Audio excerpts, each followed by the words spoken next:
Here I sit, darkness consuming the area around me, only a slight light peering out from a shallow window above. All I needed was my computer, my drink, and my girlfriend. You see, some might consider me a mushroom man. But me? Nah, I consider myself to be a genius at work.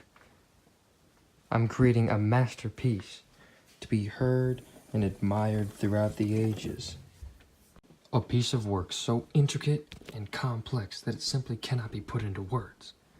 But if I had to describe it in short,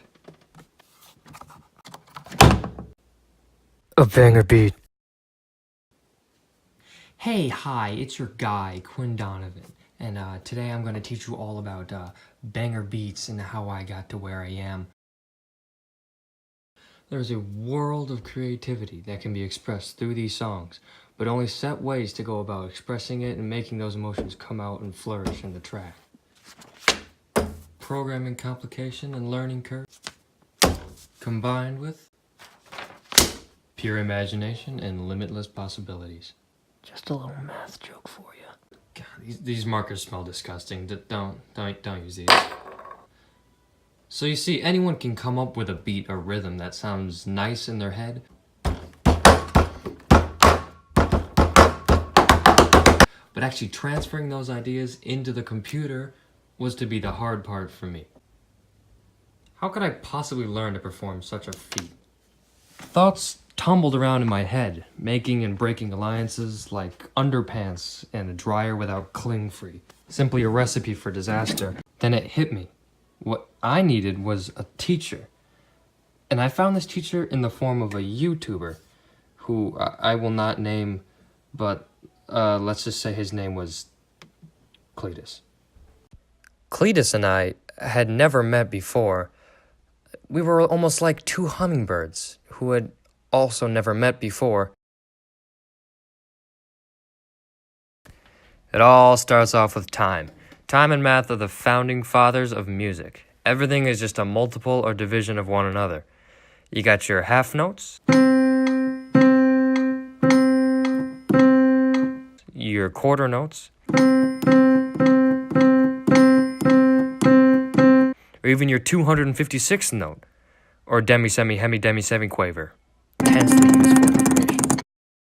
Then follows the tempo, which is otherwise known as BPM, or beats per minute, which dictates how fast or how slow the song will move.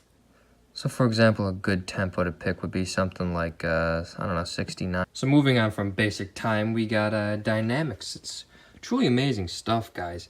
So basically, dynamics means it controls how loud or how soft the note you're playing is gonna be. Now, the keys your song is played in is also a very important factor. You got your major keys and your minor keys. It's typically a happy or sad song. Now, for this key, I'm not sure where it would be. They're pretty hard to find. Oh.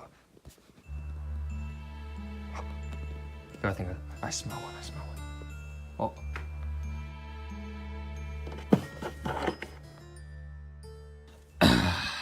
Yeah. The key of C.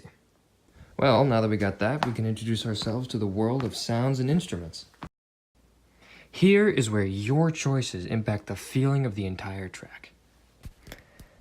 Of course, we all know the beautiful fur release, for as we know, was traditionally played on a piano, but just what if it was played by a rock guitar?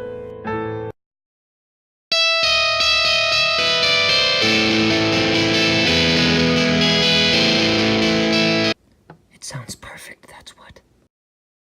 So yeah, music these days is pretty much made up of the same things. You got your kick, your hi-hat,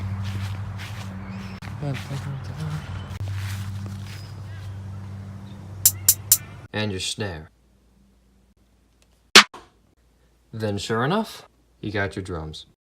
Finally, to sum it all up, you're just going to want to find a classic distorted bass and just throw that bad boy onto the bottom of the track and fill out the bottom end.